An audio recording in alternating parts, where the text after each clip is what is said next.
klaseng 牛奶 dito sa Taiwan. Pag nagbibili kayo ng shouyao, ideal sa mga drink shop, tatanungin niya sa'yo kung what kind of 牛奶 yung gusto po ninyo. So for example, yung una, fresh milk ay 鲜奶. 鲜奶 Okay? Ang 鲜 ay fresh. Bago. So奶, di ba? Kaya sabi奶ay gatas. Okay? So 鲜奶 ay fresh milk. And the other one is 奶精. 奶精. Ang 奶精ay creamer po. Opo. So kung mas healthy, dapat 对，鲜奶要喝鲜奶，tsaka mas masarap din pag 鲜奶. Opo. So kung gusto mo na sabihin sa nag-order ka, pwede mo sabihin sa kanya na 我想要换鲜奶, eh sabihin niya, sige, pwede naman po. And then I think puro hindi naman kailangan magdagdag ng pera pag pinalit mo siya ng 鲜奶. Ganun. Okay? Or pwede mo din tanongin sa kanya kung 这个牛奶是什么牛奶? Tapos sabihin niya sa'yo kung 这个是鲜奶还是奶精. Okay? 好，tingnan naman natin dito. 配料 toppings. May iba't ibang toppings dito sa Taiwan. So first of all, 珍珠. 珍珠 ay boba. Okay? So actually 珍珠 ay pearl. Pero pag naging ano na siya sa drinks natin, magiging boba tea na siya, diba? So, 珍珠. Next, baka. Puding. Ang puding ay? Pudding. Pudding. So, Basta, diba? magkasim lang. Ganun talaga yung translation na. Tapos, sa pangatlo? Yeko. Okay, coconut jelly. Okay, 这个是野果 ay coconut jelly. Ang ye ay coconut. How next? Taro balls. 芋圆. 芋圆. Ang yu ay taro. So ang yuan ay yung mga balls. Okay? So 芋圆, 谁喜欢吃芋圆？真的哦。芋头也可以。不是，芋头是一个是一个东西，对，但芋圆就是它把它变成苏打饼啊，对，苏打饼里面，然后好，下一个仙草，ay grass jelly, yung ano yung black siya, tapos ano din siya, malambot din po siya. Ah, yung ginagawa. Oo, ginagawa. Opo, masama rin kayo, marami. 下一个芦荟 What is 芦荟? Aloe vera. Yes po, aloe vera po. Which dito po ang hindi pa ninyo natitikman? Gusto mo? Pwede yan, juice na. Pwede yan. Ang palaya? Nakakain pa. O, makakain siya. Nagiging ano siya. Kinakain pala yun? Jelly din. Yung mga Ikuskus yung ano niya, hinihiwalay tapos kinukuha niya yung mga ano, laman sa loob po. Kinukuskus. Okay, 那谁最喜欢吃野果？哦，大家也都喜欢。那珍珠呢？还好，还为什么还好？不喜欢？哦，ako din, hindi ako mahilig sa珍珠. Alam mo bakit? Kasi umiinom ako ng juice, pero ba't ako nag-umuya? Ayoko. Dapat ako mag-umuya pag umiinom ako. Okay? Ako lang, that's my habit lang. Na 谁喜欢吃布丁？ Ah, madami. 哦，那芋圆呢？哎，很少芋圆。是苏打饼里面比较好。就在刨冰里面的比较好。Okay, so yan po yung kanilang toppings na makikita ninyo sa drink shop po. So mamaya mag-practice natin yan. So, kailangan nyo tandaan ha. Mamaya magamit natin. Okay, so ngayon, pwede mo natin buksan page 33 sa iyong textbook po. Kanina ang cellphone yun.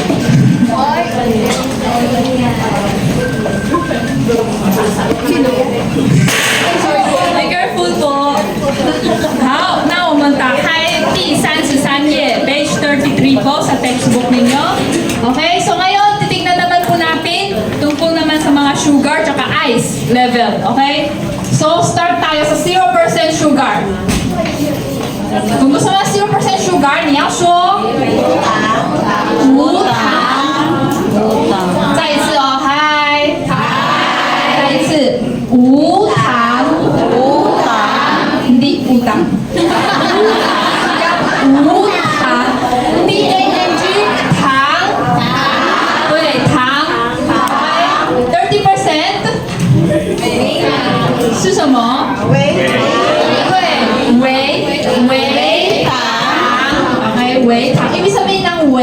Slight. Opo, slight. Okay, wait ha. 50, half sugar ay pantang. Okay, so ipan. Okay, so pantang. So yung 50% na sugar. So pataas pa, 70% sugar. Shaotang. 100. Ano?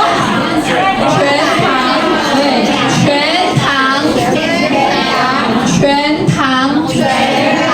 How? So, paliwanag ko lang na minsan, nalilito pa kayo sa 微糖 tsaka 少糖. Hoy, ma. 有吧？ Baka iniisip ninyo, bakit 少糖 70% na sugar? Di ba 70% marami pa rin siya? Pero bakit 少糖 siya sa Mandarin? Kasi di ba 少 ibig sabihin ay konti, di ba? Opo. So pwede natin isipin, di ba? Pag 100% na sugar, 全糖, ang 全 ay 全部. So full, okay? So, pag naging 70%, tawag natin sa Mandarin 少糖 ay parang inisip ko dito yung siya ay bawas ng konting siyang sugar. itin. Opo, so naging 少糖. So 少糖 actually 70% pa rin siya. Marami pa rin yung sugar niya. Okay, so dito, puro ano na siya. Puro, ito makes sense naman po, di ba? Pantang, ipan. So half sugar, 50%. 微糖, di ba sabi ko, 微ay slight. Ibig sabihin slight. So 微糖is kaunti lang na sugar. Okay? And then, pinaka-last, kung ayaw mo ng sugar ay 无糖. Ang u, ibig sabihin, wala. Wala. So, u equals 没有. Okay? 没有, mas verbal natin sinasabi siya na pagkausap natin yung mga kaibigan natin. 没有, ganun. Pero, pag naging, nakita mo yung u, mostly nasa books or sa mga papeles, ito yung mga mas nakikita ninyo na formal word ng mayo. Okay, so isang karagdagang alaman na po tungkol sa mayo tsaka yung u. Tingnan naman natin yung ice. First, dito tayo sa 0% na ice ay 去冰. Okay, 去冰. Tapos 30%, 微冰. Parehas siya kanina dun sa 微糖. Okay? 70, 少冰. 100, 对，正常冰. Okay, ang 正常 ay normal. Ibig sabihin ng 正常 ay normal. So, yung normal na ice na binibigay, yun lang sabihin mo, 正常冰就好. Ibig sabihin, hindi mo siya i-adjust. Okay? So, ito, parehas din kanina sa tang, 70% na ice, 少冰. Ibig sabihin, binawasan lang yan din na konting ice itong inumin na to. So, 少冰, 70% ice. And then 30%, 微冰. Okay, 微冰. May konti pa rin na ice. Tapos kung talagang ayaw mo ng ice, 去冰. 对, 去冰 talaga yung walang ice. Okay? So, 去, ano yung 去? Alis, diba? So, ibig sabihin dito ay alisin yung ice. Pero, malamig pa rin ba tong inumin na to? Malamig pa rin, pero wala lang siyang ice. Okay? Ano naman yung maligamgam? Okay, kung gusto mo na ayaw mo talaga ng malamig, di bawal mo sabihin 去冰 kasi 去冰 bibigyan ka pa rin yun ng malamig. Inalis lang yun yung ice. Pero kung gusto mo talaga ng maligamgam na niya, so 我要温的. 温 ibig sabihin maligamgam. Eh, pag gusto mo ng mainit, 对，我要喝热的. Okay? 热的. Okay? So, tingnan lang po natin yung pagkakaiba ng ice tsaka ng